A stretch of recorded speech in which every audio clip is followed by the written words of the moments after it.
Okay, I guess people are really into sexual pleasures here.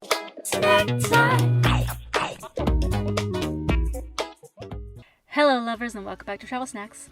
Today is another breakfast, lunch, dinner, and dessert, but today we're in Portland, Oregon. Today we start with Mexican food, jump to Italian food, go back to Mexican food because you can't have too much Mexican food, then special treat from New Orleans. So let's jump right in. We're going to start with the breakfast portion, and there's two cool places that I want to highlight today. The first one is a small coffee shop called Dutch Bros or Dutch Brothers. It's located a lot of places in Washington and Oregon. It's a very small building. I don't think you can go in. It's just like a little small building, and it's a drive-through, and you just drive through and get your different coffee. Now, it's not just coffee. It is just coffee, but there's so many different flavors and different types of coffees. They also have chais, freezes, frosts, hot cocoa, lemonades, mochas, and something they call a rebel, which is kind of an energy drink slushy kind of thing. The second breakfast item of this video is going to be a breakfast burrito from a Mexican restaurant. So because I'm highlighting a Mexican food breakfast, I thought I would get the horchata breve. Now breve just means half and half instead of milk. And horchata, if you don't know what that is, horchata is a Mexican drink usually made with rice milk or almond milk or tiger nut milk or something like that, but then they add nutmeg and cinnamon, and it's like just like a little spicy milky drink. It's really tasty. Let's give it a try. First sip, I think it's pretty good. I think it could use a little more sugar. They asked me if I wanted whipped cream and I said no, but I did say yes to the cinnamon sprinkles.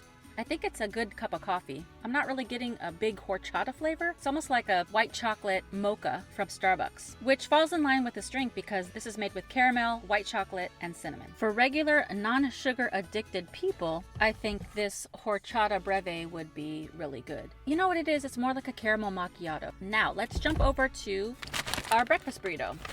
This was $5.25. It looks pretty substantial, and it's from a place called Don Pedro. It had good Yelp reviews, and this was a toss-up between Don Pedro's and La Bonita. La Bonita seemed to be a little more upscale, but their breakfast burrito was $8, and I'm trying to save money on this road trip. This thing is actually really huge. I like how they cut it in half. Oh, look, it's cheesy. Look at all that cheese. Okay, this is made with hash browns, egg, cheese, and then they ask you what type of meat you want, bacon or sausage. So I asked for bacon. I also asked if they could add beans to it, and she was like, yeah, but that'll be extra. And I'm like, I'm not gonna pay extra for beans. Like, beans, that's like so basic. You could just like slap a little beans on there, but she didn't. Let's give it a try.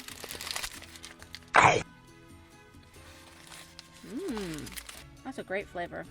Now, you know, not all breakfast burritos are created equally. A lot of times they put big chunks of potato, and they're too clumpy and weird, but this is just right. These are like real like hash browns, and the combination, the proportion to the egg and cheese and bacon is just right, so it's not overpowered by all potato. It's really good. I wish I would have got some ketchup though, because that would have just like set this off to another level. Now Don Pedro's, I went in there to order, and it was, to me, is in a bit of a kind of sketchy area. Like all around it was like peep show places, adult stores. There was guys that had like their pants like fully sagging, like you just see their full on underwear. I'm like, is that still a thing, bro? Like literally, a dude walks in with his belt below his butt cheeks and just his boxer briefs just like poking out. And they looked a little run down and old. I'm like, if you're gonna rock that style, like at least wear some new underwear. It looked really terrible and juvenile, but I guess some people are still doing it. Wear what you want, but also, is that comfortable and why? I don't understand that look. Anyway, I guess these breakfast burritos are like really popular because there was a sign on the door that says, now we serve breakfast burritos all day. But now they charge 50 cents extra after 2 p.m. I think maybe because they have to cook like bacon and sausage, which is not a typical thing they would have to do after breakfast. These were like big, thick chunks of bacon. I give both of these a thumbs up. It rained much of the day, which is not surprising in Portland, so I didn't get out too much. I just kind of drove around a lot. I did go to the public library. It was clean and quiet. The two things that you really want when you're living in your car and you just want to be around people, but you don't want it to be too chaotic. After the library, I was hungry and I wanted something warm and cozy for lunch. And I heard about these food cart pods that are in different locations in Portland. Basically what it is it's a... I just looked at my YouTube stats and 70% of you are not subscribed. You're watching, but you haven't hit that subscribe button? Do it. Hit it now. And hit the notification bell and just like it while you're at it. Gathering of food trucks or carts, and they call them pods, and they're located in one stationary location, so those carts are pretty much always there. I decided to go to Carts on Foster Street, because there was a lot of them with really cool names. I guess that's kind of why I picked it. Some of the names that caught my eye were Jurassic Cart, Roadrunner Barbecue, and something called Pie Cake. I was like, I need to check this place out. Okay, so I drove over there, and this particular area was, I don't know, there was actually a lot of places in Portland that had a lot of adult stores. Okay, I guess people are really into sexual pleasures here. Yeah, I hit that sexually. Anyway, so I walked up into this food cart pod area. It was about 3 o'clock in the afternoon, so I thought I had waited long enough, but a lot of the carts were closed, including all the ones that I listed off. So I was like, all right, well, I'm starving, so I'm still gonna get something here. And one of the only ones that was open was this place, a cart called the Bari Food Cart. And there was one man working in there, and I was like, okay, can you explain like what this food is? And he was like, okay, it's an Italian food. And he had like a really thick, strong, like, it's a spicy meatball, like good Italian accent. I was like, all right, this should be real good. And he's just talking, and I really couldn't understand a lot of what he was saying, but it sounded good, and the menu board looked really good. So I was like, okay. I said, what do you recommend? He said the panzerotti, or something like that, panzerotti. And it's a specialty thing from this village that I was living in, and I brought it here, and it's just like a whole story. He told me like the whole story, which was really interesting. I tried to get him to repeat it on camera, but they were having a birthday party in another section of the pod. Like, I guess all these pod owners kind of are friends, and they, hang out and stuff. So there was a birthday party, so he kind of left his cart after I got my food, so I couldn't really get the story. But basically, it's like a special, kind of like a calzone, but with a thinner dough, and it's filled with like meats and cheeses or whatever you ordered. I ended up going with the pesto, which is tomatoes, fresh mozzarella, and pesto. He's like, if you want it for here, go ahead and go into this little section where they have like an indoor seating area, because it was cold, and I was glad that there was a seating area. It was really nice that he brought it to me, and when he brought it, it was like a little pizza box, and once I opened it up, first of all, the pesto smelled so good, and it was pretty hot, so I had to kind of wait till it cooled down. But once I took a bite, that pesto flavor with the cheese, it was so good. Like, there was 2 sizes, small and large, and basically he was like, the large is just 2 smalls. So I should have gotten the large one, because the dough is so light and the filling is not like all this like heaviness, but the flavors are fresh and delicious, that I really could have had another one. But it was fine. If you go to the food carts, go try one of those panzerottis, because they are delicious. And I also wish I was a little more hungry, because I would have gotten the Nutella one as well. I think that would have been a very tasty treat. I knew that I wanted to grab dinner and dessert before I headed out. Even though I had Mexican food in the morning, you really can't go wrong with Mexican food in the evening as well. The website said, not your average taco. And it said they offer creative tacos. So I drove over to the cruise room. When I walked in, it was really dim in there, and it was more like a bar atmosphere. People were talking, it was really loud. You walk up to the counter to order, you place your order, and then if you're staying there, you just go sit down and they give you a number. The first thing the guy said to me was cute braids, because at the time that night I had braids. I was like, that is so nice, just to get a compliment when you go into a restaurant. Even though it was loud and really hectic, he took the time to give me a compliment, and I think that is super nice. So they had 8 meat tacos and 6 vegetarian tacos. So I wanted to try one of each, and I asked the guy what he recommended. So we kind of narrowed it down, and I just wanted to make sure that they weren't spicy, because I don't like spicy, and the experience I had in Seattle. If you haven't checked out that video, you should go check that out now.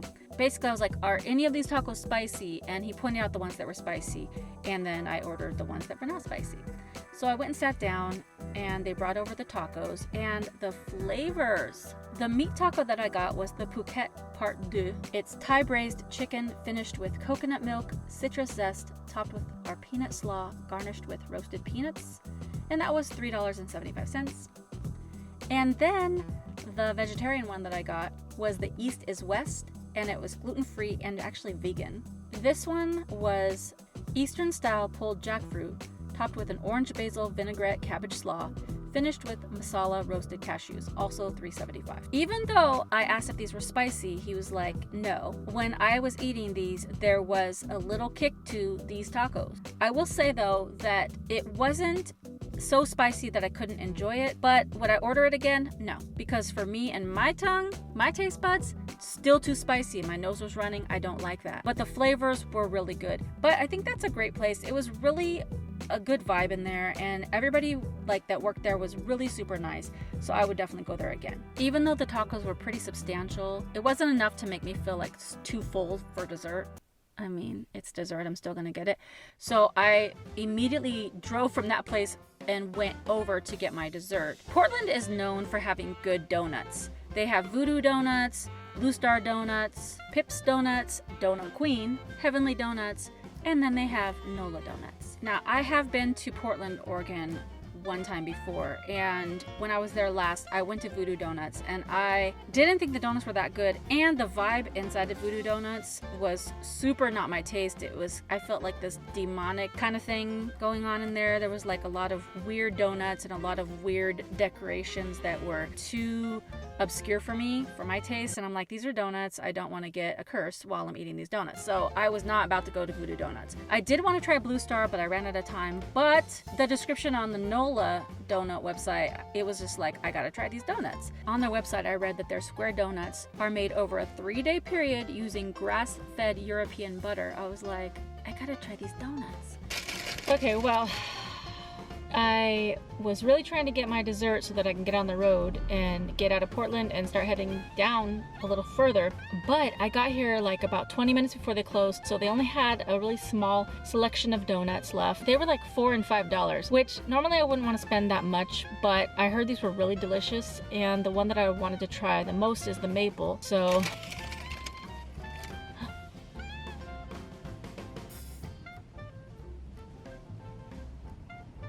alright, so it's the end of the day, and this is their last bit of donut, and I can already tell you that this is like pretty hard. It doesn't feel soft and squishy. I mean, it's almost 9 p.m., so I mean, what can you expect? But also I'm just like, but let's give it a try.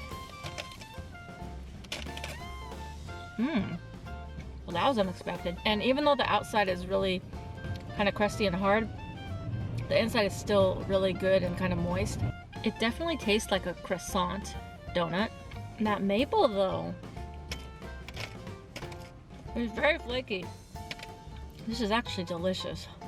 This is almost as good as Five Daughters Bakery donut in Atlanta. And if you haven't already watched my video on that donut, go watch that, because those were some of the best I ever had. This is right up there though. I bet you when this is like really fresh right out of the oven or right as they put it out, it'd probably be like really, really good. I would definitely get this again. This one is a more mild maple flavor, and it goes really well with the croissant style dough. It's a hit. Super messy though. Portland does have a lot of good food, but I don't think I hit all the best spots. I probably should have taken more time to find a lot of other areas, but you know me with parking, I was like, I'm not trying to go to all these places. But there were a lot of great things. I wanted to spend more time going to more food carts, but the days were rainy and it just didn't work out that well. But as a recap, let's rate from least favorite to best favorite of the things I ate in Portland. Number 4, Don Pedro's. Even though that burrito was a really good breakfast burrito, it wasn't anything special that I couldn't get in California or in any basic Mexican food shop. It was a good breakfast burrito. And the Dutch Bros coffee, right on the same level. It was good coffee, but I would like to try other flavors, and maybe that would change my opinion a little bit. Number 3 was the cruise room. Those taco flavors were really good, but again, the spice kind of killed it for me. But I would also go back to Cruise Room because the vibe was good and there was other things on the menu that I would want to try. Number 2 was Bari Food Cart with that awesome pesto panzerotti. The flavors just worked so well together, and there was other flavors that I wanted to try. And number 1 was Nola Donuts with that delicious layered donut. When you bit into that thing, it was just eating like a piece of heaven. So Portland, you do get a thumbs up from me, but if I ever go back, I'm gonna spend more time picking out different snack shops and carts to try that's even better.